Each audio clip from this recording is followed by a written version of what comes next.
يعني ايه فن التخلي؟ هو انا ممكن التخلي يكون ليه فن؟ اولا نعرف يعني ايه تخلي. التخلي على المستوى النفسي هو فكرة ان انا اتحرر من شعور معين، ان انا ابقى مش مرتبط بحاجة، ولا شعور حب ولا شعور كره ولا شعور حقد ولا شعور انتقام.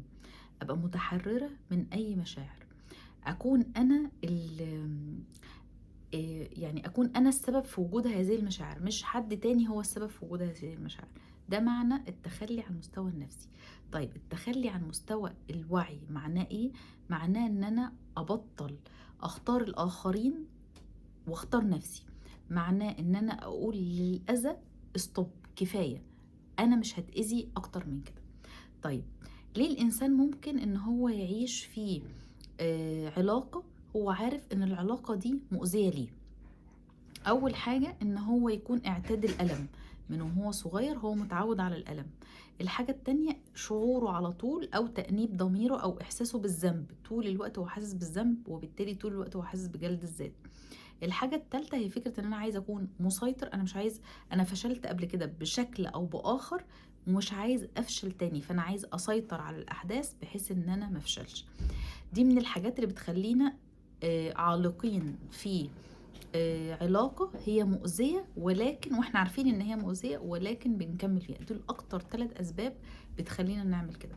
طيب ازاي ابدأ اخد خطوات في فك او فن التخلي؟ ازاي انا اتخلى؟ ازاي اسمح لنفسي بالتخلي؟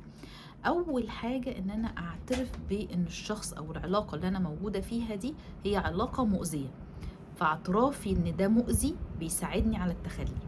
الحاجة التانية ان انا بسمح لنفسي بالزعل وبالحزن، بعيش كل المشاعر دي، بسمح لنفسي ان انا ازعل. طيب الحاجة التالتة بعمل تمرين اسمه فهم التعلق الآن. هو أنا ليه دلوقتي متعلقة؟ احنا قلنا 3 أسباب من زمان، بس أنا دلوقتي بقى. التمرين ده عبارة عن 5 أسئلة. السؤال الأول هو ده حب ولا تعلق؟ السؤال التاني هو دلوقتي اللي موجود دلوقتي نفس درجة الحب والتعلق اللي كانت موجودة في بداية العلاقة دي ولا اختلفت؟ السؤال اللي بعد كده ايه الحاجات اللي كان الشخص ده بيأذيني بيها او مؤذية بالنسبة لي، وايه نوع الأذى ده؟ أذى نفسي عامل ازاي؟ بحس بايه؟ ايه مشاعر الأذى اللي كان الشخص ده بيدهاني؟ النقطة اللي بعد كده الأذى ده كان بيسبب لي ايه؟ يعني كنت ببقى مش عايزة اقعد مع حد، مش عايزة اشوف حد، كان بيسبب لي ايه الأذى ده؟ ثقتي بنفسي اهتزت، الأذى اللي تعرضت له سبب لي ايه؟ النقطة الخامسة او السؤال الخامس اللي بعد ده ايه الحاجات اللي كان الشخص ده بيدهاني الاحتياجات وازاي اقدر البيها؟ بالخمس خطوات دول بفهم هو انا ليه متعلقة دلوقتي، هو انا ليه لحد دلوقتي رغم ان انا موجودة في علاقة مؤذية الا اني متعلقة. طيب نوصل للنقطة اللي بعد كده وهي النقطة الرابعة في خطوات بتاعة فك التعلق، هي او التخلي او فن التخلي. هي ايه الحاجات اللي الشخص دون كانت موجودة قبل ما هو يكون موجود واختفت مع وجوده. كنت بعمل حاجة ما عدتش بعملها، كنت ليا طريقة معينة ما عادتش دي موجودة. ايه الحاجات اللي انا تخليت عنها او ما عادتش موجودة؟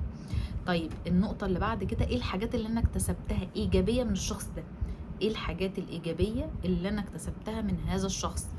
طيب النقطة اللي بعد كده ايه الايجابيات والسلبيات بتاعة العلاقة؟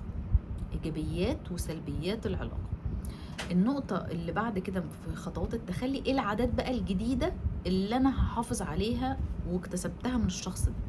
الخطوات دي بتاخدنا بالتدريج كده بازاي نبقى عندنا فن واحنا بنتخلى، ازاي نعين نفسنا على التخلي بداية من ان هي علاقة مؤذية فيجب ان انا اتخلص منها، نهاية وصلت لايه في اخر الخطوات دي؟